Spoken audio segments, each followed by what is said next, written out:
الحمد للہ وکفا وسلام علی عبادہ الذین اصطفیٰ اما بعد۔ محترم حضرات، معزز ناظرین کرام، آج قربانی کے فضائل اور اس کے احکام بیان کرنے کی کوشش کروں گا۔ آپ لوگوں سے مؤدبانہ درخواست ہے کہ بغور سماعت فرمائیں۔ عید اور بقرعید مسلمانوں کی دو عیدیں ہیں جن کو اہل اسلام بڑے جوش و خروش اور نہایت ہی عقیدت اور احترام کے ساتھ مناتے ہیں۔ عید الفطر سے متعلق جو باتیں قابل ذکر ہیں وہ انشاءاللہ تعالی عید الفطر کے بیان میں ذکر کی جائیں گی۔ البتہ جو باتیں خاص بقرعید سے متعلق ہے وہ یہاں ذکر کی جاتی ہیں۔ جو باتیں بقرعید کے ساتھ مخصوص ہیں ان میں سب سے اہم چیز قربانی ہے۔ قربانی ایک عظیم الشان عبادت اور شعائر اسلام میں سے ہے۔ ہجرت کے بعد اللہ کے نبی صلی اللہ علیہ وسلم نے مدینہ طیبہ میں 10 سال قیام فرمایا، اور ہر سال اللہ کے نبی صلی اللہ علیہ وسلم خود قربانی کیا کرتے تھے اور دوسروں کو اس کی تاکید فرماتے تھے۔ اس لیے علماء کرام نے لکھا ہے کہ جو لوگ صاحب استطاعت ہو تو قربانی کے دنوں میں ان پر قربانی واجب اور ضروری ہے۔ اور اللہ کے نبی صلی اللہ علیہ وسلم کی حدیث ہے کہ جو لوگ صاحب استطاعت ہو اور قربانی کر سکتے ہیں، قربانی کرنے کی گنجائش رکھتے ہیں، اور اگر وہ قربانی نہ کرے تو وہ ہماری عیدگاہ کے قریب نہ آئے۔ اللہ کے نبی صلی اللہ علیہ وسلم کی حدیث ہے کہ جو قربانی کرنے کی وسعت اور گنجائش رکھے اور وہ قربانی نہ کرے تو وہ ہماری عیدگاہ کے قریب نہ آئے۔ باوجود استطاعت کے قربانی نہ کرنے پر اللہ تعالیٰ اور اس کے رسول صلی اللہ علیہ وسلم کس قدر ناراض ہوتے ہیں، اس کا اندازہ اس حدیث سے اچھی طرح لگایا جا سکتا ہے۔ عید الاضحیٰ کے مبارک دن میں پوری دنیا میں ہونے والا یہ مبارک عمل دراصل اس عظیم ہستی کی یادگار ہے جس نے محض رضا الہی کی خاطر، یعنی اللہ تعالیٰ کی خوشنودی کی خاطر، اپنے لاڈلے اور چہیتے اکلوتے بیٹے کی گردن پر چھری چلائی تھی۔ یہ تاریخ انسانی کا نہایت ہی اثر انگیز واقعہ ہے جس کے تصور سے ہی رونگٹے کھڑے ہو جاتے ہیں۔ اللہ تبارک و تعالیٰ نے اس مبارک واقعے کو قرآن کریم میں بڑے ہی اچھوتے انداز کے اندر بیان فرمایا ہے۔ مناسب معلوم ہوتا ہے کہ اس کا ترجمہ آپ حضرات کے سامنے عرض کر دیا جائے تاکہ آپ لوگوں کو بھی کسی قدر اندازہ ہو سکے کہ اللہ تبارک و تعالیٰ اپنے بندوں سے کس طرح کی اطاعت چاہتے ہیں اور اطاعت شعار بندوں کا اس کے یہاں کیا مقام ہے۔ اللہ تعالیٰ فرماتے ہیں وَقَالَ إِنِّي ذَاهِبٌ إِلَىٰ رَبِّي سَيَهْدِينِ رَبِّ هَبْ لِي مِنَ الصَّالِحِينَ فَبَشَّرْنَاهُ بِغُلَامٍ حَلِيمٍ فَلَمَّا بَلَغَ مَعَهُ السَّعْيَ قَالَ يَا بُنَيَّ إِنِّي أَرَىٰ فِي الْمَنَامِ أَنِّي أَذْبَحُكَ فَانظُرْ مَاذَا تَرَىٰ قَالَ يَا أَبَتِ افْعَلْ مَا تُؤْمَرُ سَتَجِدُنِي إِن شَاءَ اللَّهُ مِنَ الصَّابِرِينَ فَلَمَّا أَسْلَمَا وَتَلَّهُ لِلْجَبِينِ وَنَادَيْنَاهُ أَن يَا إِبْرَاهِيمُ قَدْ صَدَّقْتَ الرُّؤْيَا إِنَّا كَذَٰلِكَ نَجْزِي الْمُحْسِنِينَ إِنَّ هَٰذَا لَهُوَ الْبَلَاءُ الْمُبِينُ وَفَدَيْنَاهُ بِذِبْحٍ عَظِيمٍ وَتَرَكْنَا عَلَيْهِ فِي الْآخِرِينَ سَلَامٌ عَلَىٰ إِبْرَاهِيمَ كَذَٰلِكَ نَجْزِي الْمُحْسِنِينَ إِنَّهُ مِنْ عِبَادِنَا الْمُؤْمِنِينَ۔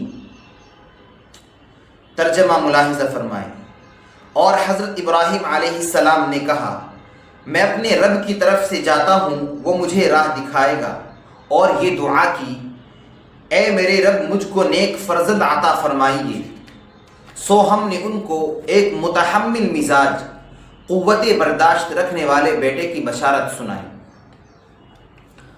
پھر جب وہ فرزند حضرت ابراہیم علیہ السلام کے ساتھ محنت و سعی کی عمر کو پہنچ گیا تو ابراہیم علیہ السلام نے فرمایا برخوردار یعنی بیٹا، میں نے خواب میں تمہیں ذبح کرتے ہوئے دیکھا ہے، سو تم بھی سوچ لو کہ تمہاری کیا رائے ہے۔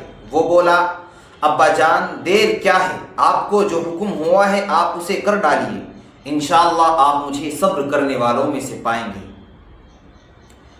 پھر جب دونوں نے اللہ تعالیٰ کے حکم کو تسلیم کر لیا اور باپ نے بیٹے کو ذبح کرنے کے لیے پیشانی کا بل لٹا لیا، اور اس وقت ہم نے ان کو آواز دی کہ اے ابراہیم آپ نے اپنا خواب سچ کر دکھایا، ہمارا مقصد بیٹے کو ذبح کرانا نہیں بلکہ صرف آپ کا امتحان منظور تھا۔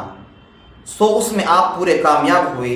ہم نیک کام کرنے والوں کو ایسا ہی بدلہ دیا کرتے ہیں۔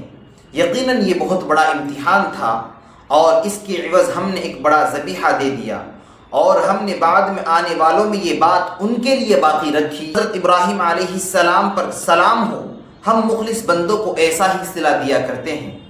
بلا شبہ وہ ہمارے اعلیٰ درجے کے مومن بندوں میں ہیں۔ سیدنا حضرت ابراہیم اور حضرت اسماعیل علی نبینا علیہم الصلاۃ والسلام کی یہ بے مثال قربانی اللہ پاک کو اس قدر پسند آئی کہ اس کو دائمی سنت بنا دیا، اور مسلمانوں کو اس کا حکم دے کر ہمیشہ کے لیے اس کی بہترین یادگار قائم فرما دی۔ کس قدر قابل رشک ہے ان کا یہ عمل، ہزار برکتیں اور رحمتیں نازل ہوں ایسے باپ اور بیٹے پر۔ احادیث میں قربانی کے بہت سے فضائل وارد ہوئے ہیں۔ حضرت عائشہ رضی اللہ تعالی عنہا سے روایت ہے کہ رسول اللہ صلی اللہ علیہ وسلم نے ارشاد فرمایا، قربانی کے دن میں آدمی کا کوئی بھی عمل اللہ تعالیٰ کے نزدیک خون بہانے یعنی قربانی کرنے سے زیادہ پیارا نہیں ہے، اور قربانی کا جانور قیامت کے دن اپنے سینگوں، بالوں اور کھروں کے ساتھ حاضر ہوگا، یعنی ان سب چیزوں کے بدلے ثواب ملے گا۔